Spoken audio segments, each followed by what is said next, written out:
大家好，欢迎来到询经问政，我是雨林，我在新加坡。今天是2023年1月9号，星期一。那刚刚上个星期呢，就过去了一场众议院的选举议长的风波。Kevin McCarthy 他终于当成了议长啦。如果你不知道这件事情的话，那请你去看我们上个星期五1月6号我和张洵做的节目啊。这件事情啊，这场风波，老实说，对我个人来说，我又长知识了。我觉得透过这件事情呢，让我对美国政治体制又有了更多更深入的认识，真的是活到老学到老啊。比如说这一次啊。事件的1号男主角 Matt Gaetz 他说他要提名川普来当议长，真奇怪了，川普他又不是议员，他现在就是普通美国公民一个嘛，怎么可以提名当议长呢？那我这才知道，原来啊，美国众议院的议长他是不需要是议员的任何一个人都可以被提名的。这又是另外一条100多年前所设立的一条怪的条例。那从这条条例就可以看到，原来美国的众议员，他的议长啊，一开始确实是没有多大实权的，他只不过是一个礼仪性的职位，所以他甚至不需要由民选的议员来承担。但是呢，到了现在，他却已经是成为了继总统和副总统以下的第3位重要的国家领导人，权力很大很大。尤其是过去8年来，在 Nancy Pelosi 的手下呢，他是以铁腕式的手法全面控制着众议院。他只容许5位他的亲信可以动议投不信任票。那所以基本上就是没有人可以反对他，没有人可以不信任他了。然后后来呢，他又以疫情为理由容许这个缺席投票，所以经常啊，在过去的2-3年里面呢，众议院的这个国会大楼里面，很多时候都是空无一人的。那所有的这些投票的行为呢，甚至包括政府的预算案，都是由他一个人加上他的亲信，加上一些职员闭门来产生这些动议，然后才交出来给大家投票。那几乎呢是全部通过的，2党都会投赞成票。为什么？因为谁敢投反对票啊？第一也搞不清楚啊，几千页根本都不知道你在说什么。而且呢，不敢投反对票，因为谁要是投反对票的话，就会遭受政治打压，一定会受到 Nancy Pelosi 用各种手法来惩罚他。所以已经变成这样了，你知道吗？那个夏威夷的国会议员啊，几乎全年的时间都留在夏威夷，他根本都没有来华盛顿，这样都可以成为国会议员所以很多人这一次就说，哎呀，如果选不出议长啊，那国会就会瘫痪啦众议员就瘫痪，那可不得了啊。老实说，什么叫做瘫痪呢？其实过去8年在 Nancy Pelosi 手下的这个参议员，他一直是一党独大，一党所控制。以那个角度来看，国会早就已经是瘫痪了，他并没有在运作，按照这个民主应有的这个监督的进程来运作，所以早就瘫痪啦。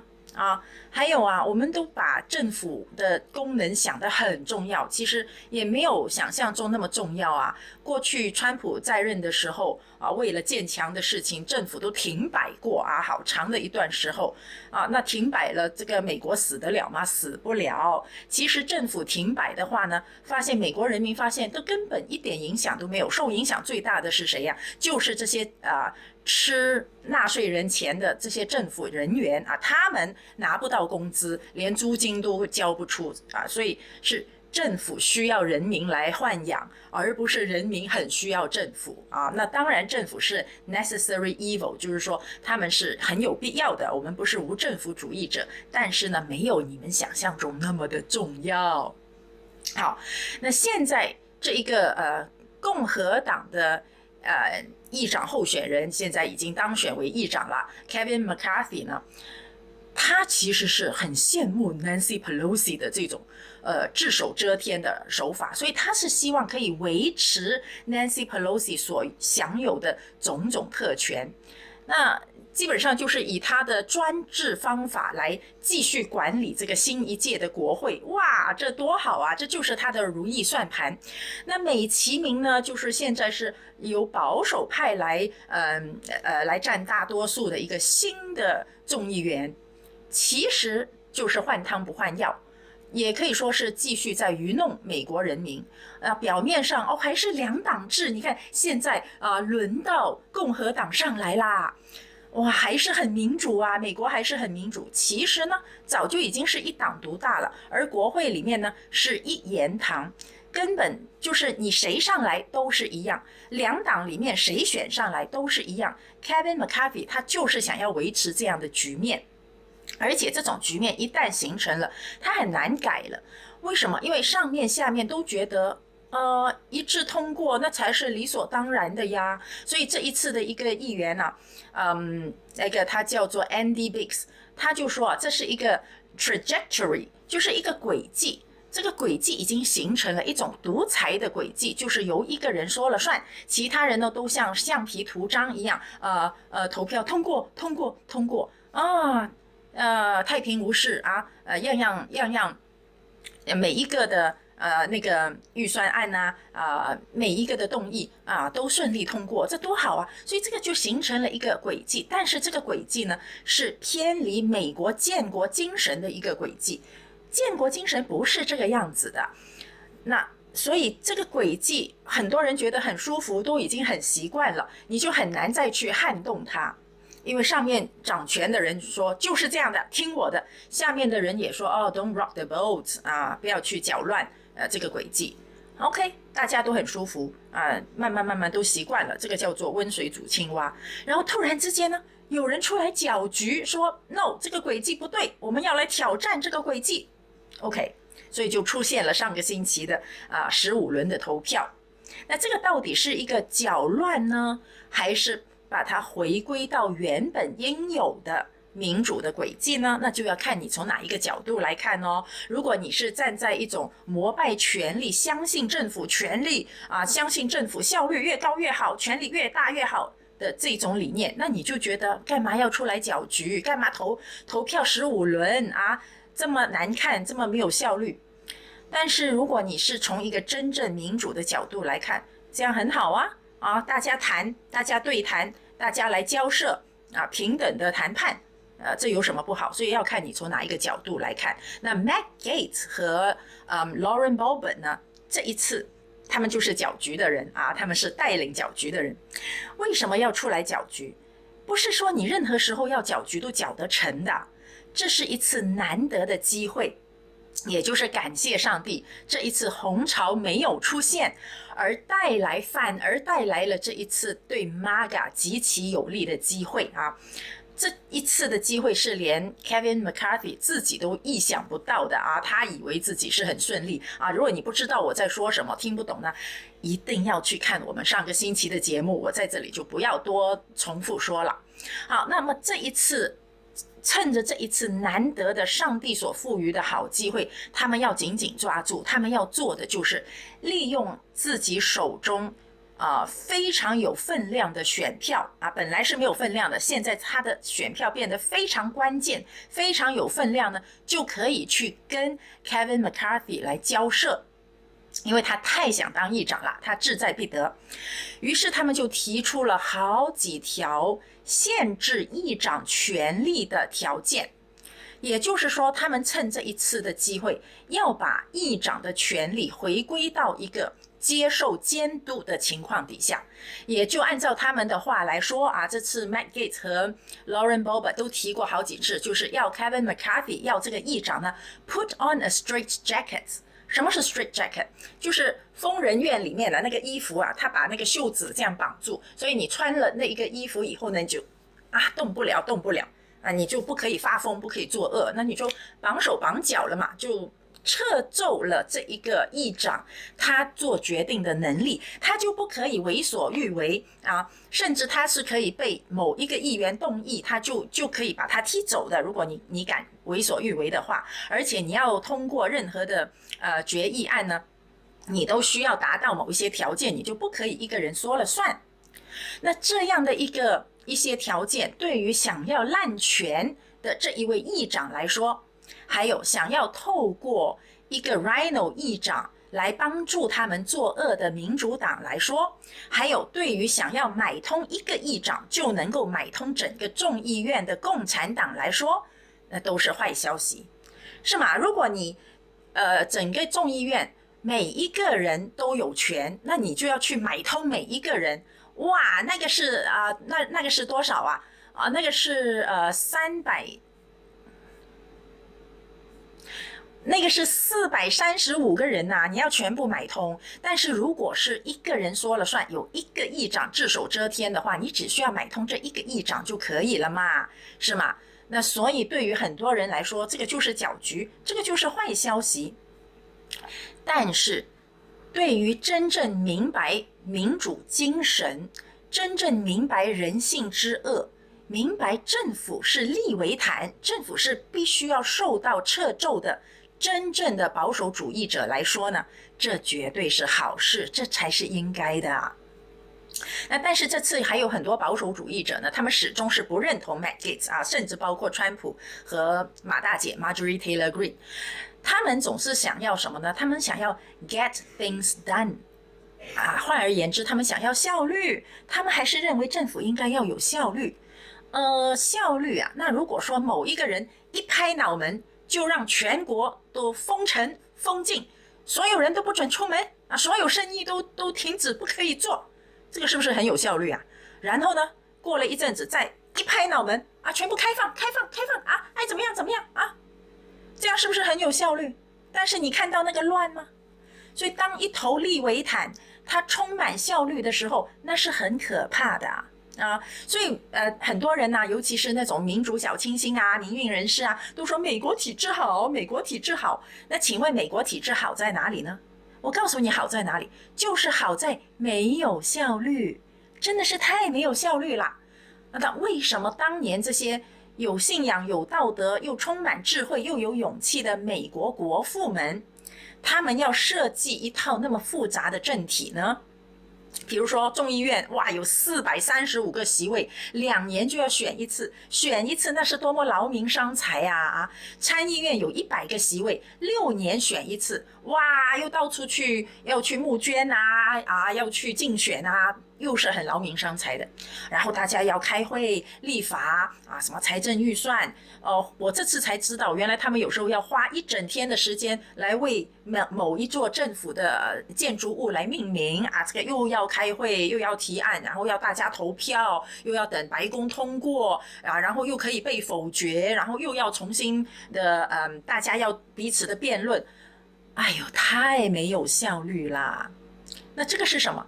这个就是当初这些国父们给美国政府设计了一件 straitjacket， 就是让美国政府被这样子掣肘着，不要让某一个人一拍脑门啊，你们去给乌克兰拨款几十亿、几百亿去，然后一拍脑门从阿富汗撤军随便啦，爱怎么撤怎么撤再一拍脑门，你们去抄他的家，爱怎么抄怎么抄。这个是多么的可怕，就是不应该让这种有效率的事情发生也不要像那个什么中国的20大啦人大会议3中全会齐刷刷的全部100%全票通过那个你们又说这个体制不好，这个体制不好这种是独裁体制。好了，那现在美国终于出现了闹哄哄的15轮的议长投票，然后呢，人们又说this is so embarrassing， 太没有效率了，哎呦，真难看那到底你们要什么？所以大家要知道民主真的不是从天而降的它也不是一种从上到下的程序。就是说，如果下面的人民全部都往上看着政府，希望政府呢很有效率，齐刷刷的举手，高效率的办事，哎呀，大家都愿意让政府脱掉这个 straight jacket。哎呀，我们的政府穿着这一件 straight jacket， 绑手绑脚的，那怎么为我们做事啊？怎么样给我们高福利啊？怎么样帮我们解决问题？杀光所有的病毒，帮我们清零啊？那可怎么可以啊？哎呀，赶快给他脱掉，给他脱掉。OK， 如果是这样的话呢，那任何什么所谓的民主体制，那都没有民主，那个民主是玩不下去的。唯有当人民说，政府你应该要穿上那一件 straight jacket， OK， 那在这样的时候，民主才有机会玩得下去。所以政府是很有必要的，但是呢没那么重要啊。所以我刚才都说了，美国政府停摆过好几次，死不了的。但是这次看见啊，只有这20位的众议员，他们是明白这个道理，所以他们就代表了美国人民，代表了把他们选出来的选民，去逼议长穿上这一件 straight jacket。而这20位里面呢，又有6位他们是坚持到最后。这个里面又有几位他们的发言是非常的精彩的，包括 Matt Gaetz、Lauren Boebert， 还有 Andy Biggs， 还有那个 Rosendale， 那显示他们是真正明白美国议会民主精神的人。我从他们这一次的发言里面，我自己也学习到很多啊，因为我们人是不断的需要被提醒的大家在温水里面待久了，真的是感觉不到水温的，所以突然之间要有人出来搅局一下，嘿，又让我们重新明白过来。所以我们这一次呢，就选了一些他们发言的精彩片段，让大家一起回顾一下。他们真的是思路很清晰，而且很勇敢在公众的机会底下呢，就精彩的又清晰的来阐明自己的立场。希望这些勇士们这些很清醒的议员们，希望他们这一次可以唤醒更多的美国人民真的要去监督政府，让政府穿上这一件的 straight jacket， 不要整天对于政府的权力过度的信任，而是永远要不信任政府，不信任议长，包括也不信任这些议员，所以让他们互相制衡。好，我们现在一起来看一下这些精彩的他们说话的片段。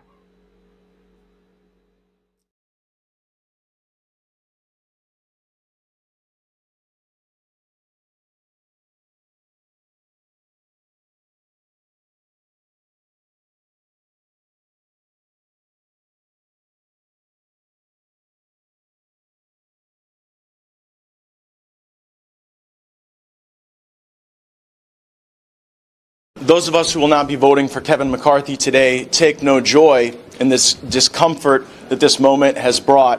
But if you want to drain the swamp, you cannot put the biggest alligator in charge of the exercise. I'm a Florida man and I know of what I speak. We offered Kevin McCarthy terms last evening that he rejected.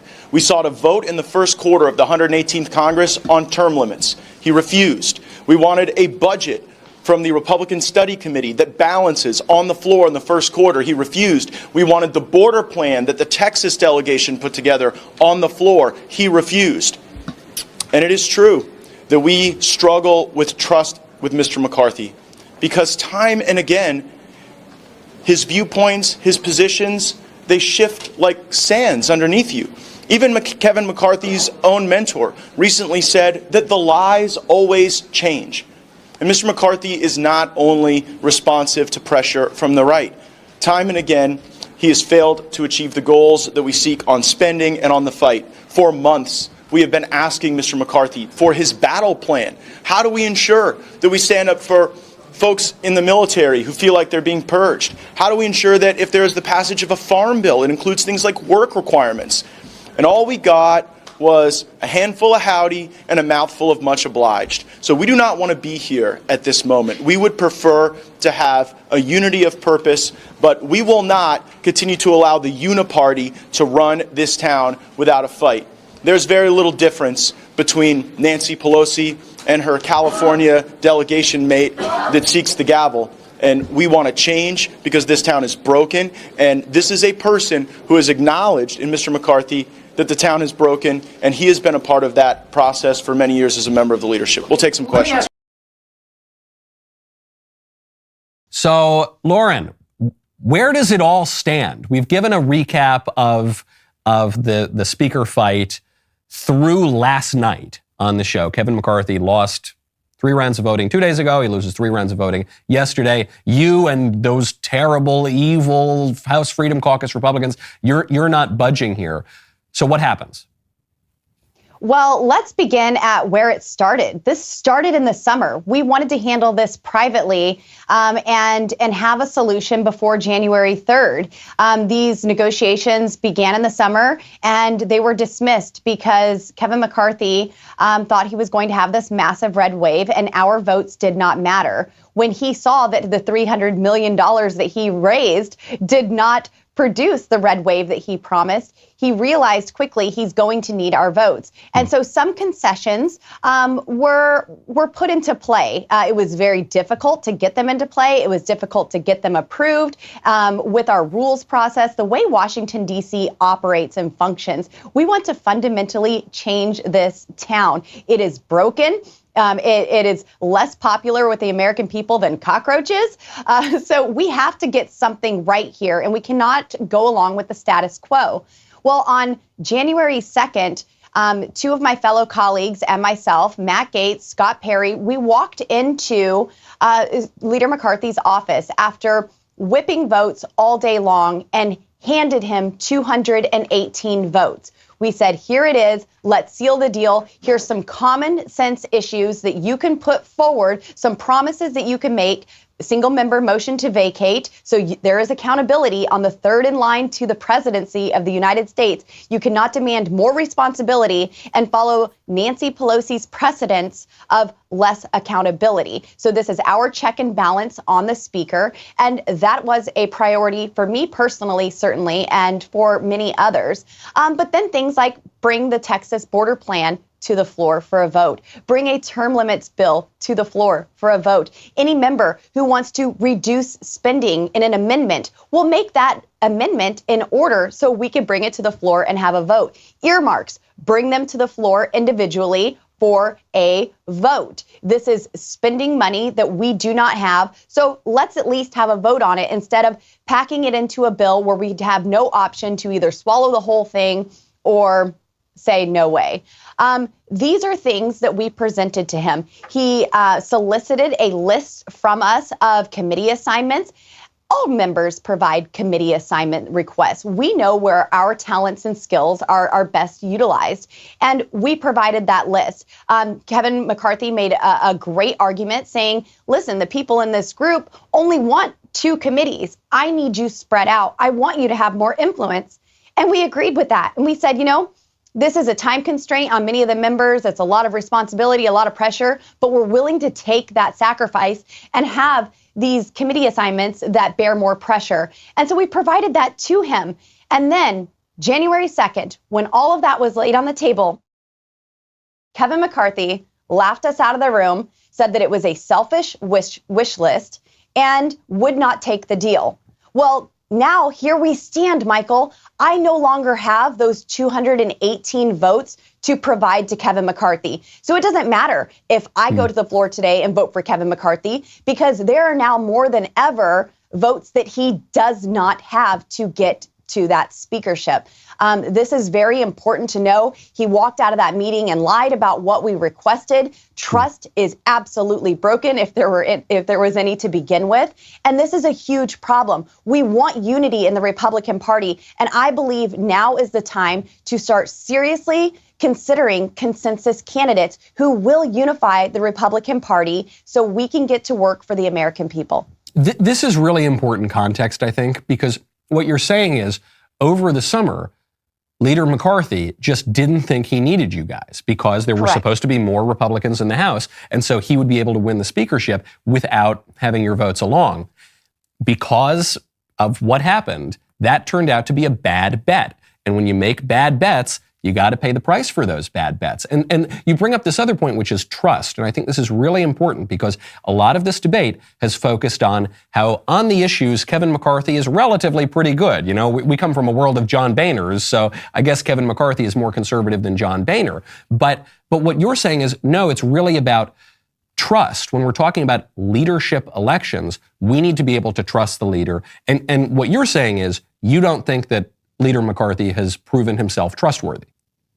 Correct. And that's why we wanted the tools implemented to where maybe we don't need to trust him because the individual member is empowered enough to get the job done and is not ruled by a dictator as speaker.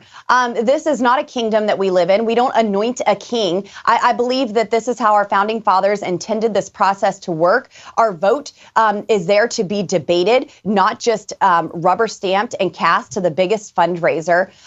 But you cannot have good faith negotiations where trust is absent. And so that's why motion to vacate was so important to me, because that is the check and balance on this position. If you break trust, if you don't do what you promised, well, buddy, you're out of there. And he has already shown he's not willing to do that.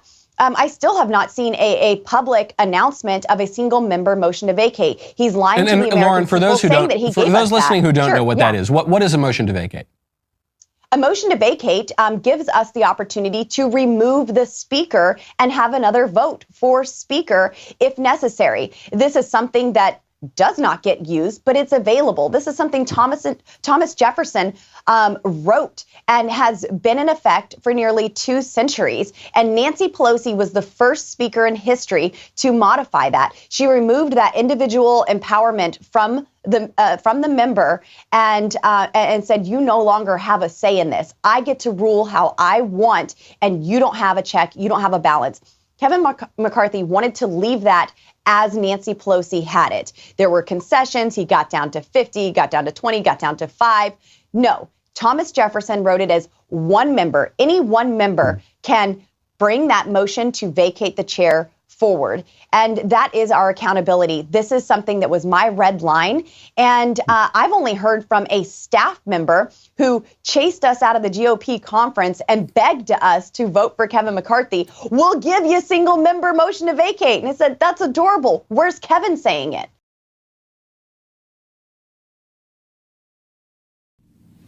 Hi, Andy Biggs here from Arizona's 5th Congressional District. Wanted to give you an update on what's happening. You know, we've had multiple ballots for speaker, and Democrats and people in the DC cartel, Republicans, people who are conservatives have said, oh, Andy, stop, just succumb, just give it up, because it's messy, it's embarrassing, you're not governing. Let me tell you something. The United States of America is a constitutional republic. It is a country you and I both love. And if it is so fragile that you can't spend 2.5 days debating, articulating position, and trying to get it right on who will be the 3rd most powerful, most important person in the United States government, then we're weaker than I even have thought. I think we're okay.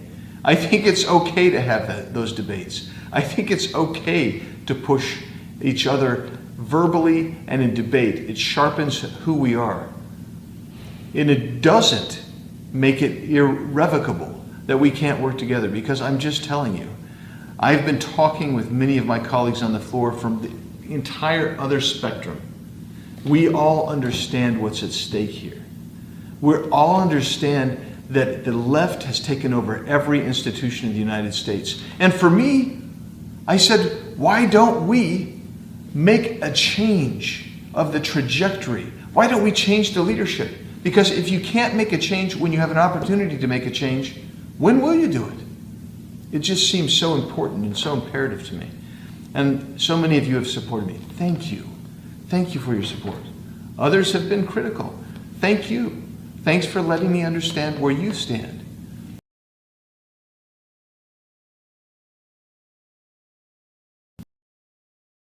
We have had more discussion and debate over the last 3 days than I have participated in on this floor for the last 2 years. And it's healthy. Those are the good days. And guess what? Our constituents think, as they watch us on C-SPAN today, that this is how every day functions. They think that this is how every bill gets addressed in this body. And they will be shocked to learn, the ones that you have not disclosed the little nasty secret to, that unfortunately, that's not how it works around this place. That under the current rules and under the current leadership construction, that on fly-in days, typically Monday at the beginning of the week, the leadership on both sides of the aisle negotiate a number of bills, 15 to 20 pieces of legislation that one Democrat and one Republican stand on this floor, they discuss momentarily, and then they say the magic words, without objection, we will pass this by unanimous consent. And there are two people standing on the floor passing pieces of legislation that oftentimes are the naming of buildings that don't really bother anybody or affect one's life, but in many circumstances spend millions and tens of millions of dollars that the taxpayers are obligated to cover, and their representative was not even here to vote upon it. And that, my friends, is wrong.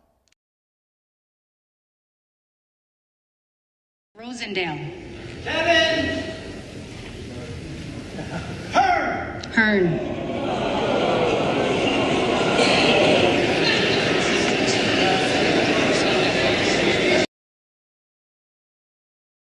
My conversations with Democrats have largely been about making sure that they don't leave the floor for dinner or fundraisers or whatnot. We need them to stay there so that the denominator in the equation on the election of a speaker allows us to have leverage to push for many of the things we've been discussing on the budget, on term limits, on the order of the House of Representatives. So committee assignments and chairmanships aren't bought and sold based on who's able to redistribute the most lobbyist money, while the American people are often left behind in a corrupt, broken system in Congress.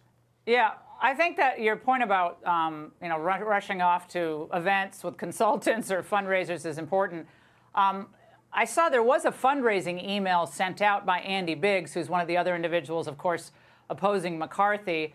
And he sent a fundraiser out as the action was happening on the floor, saying, we blocked Kevin McCarthy from becoming Speaker of the House, but now we conservatives must lead the fight to get the leadership we deserve. Congressman Gates, is that the right, we love Congressman Biggs, but is that the right approach, given your message about don't run out to the fundraisers?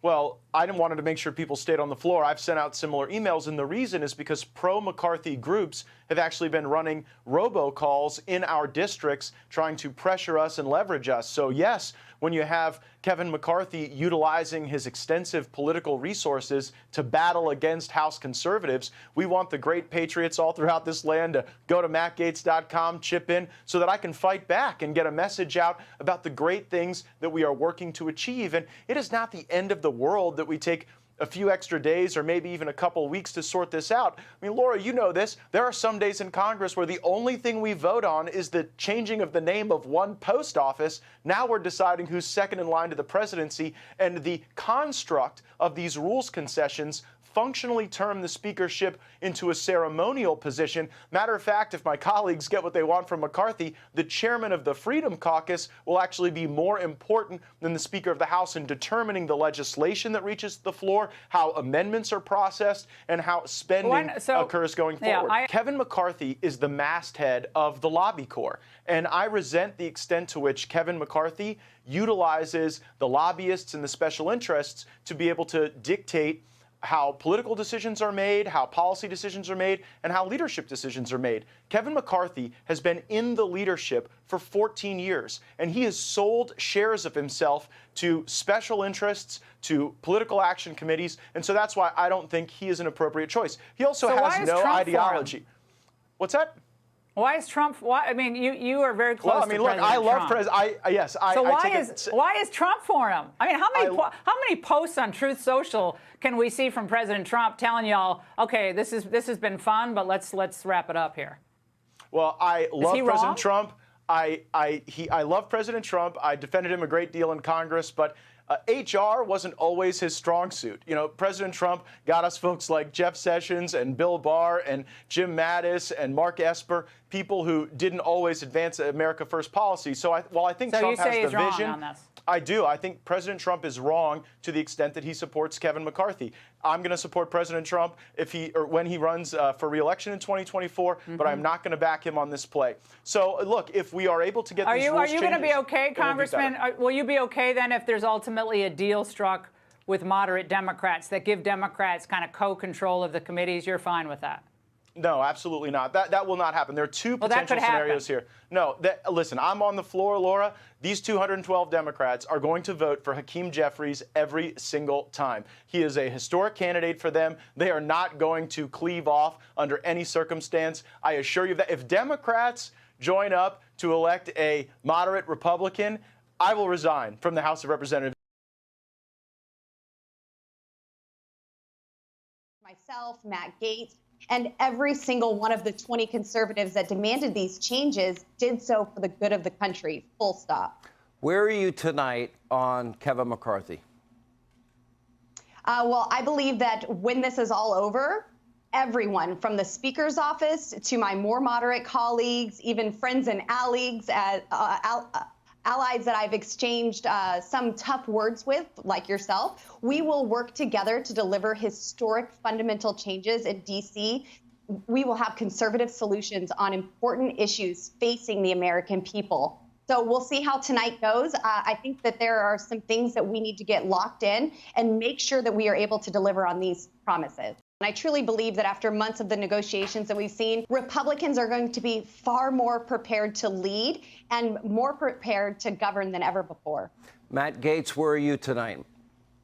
Well, Sean, this has never been about me or Kevin McCarthy. It's about the American people. And the American people want to know that the rules of the House of Representatives would never allow something like this terrible, horrendous omnibus bill to ever pass ever again. And that's what Congresswoman Boebert and I have been working on. And while I know that sometimes these discussions can be a little awkward up front, I am excited and encouraged. I am grateful that Speaker-designate McCarthy has been so receptive to each and every change that we have demanded. And Sean, we're at the stage right now where I'm running out of stuff to ask for.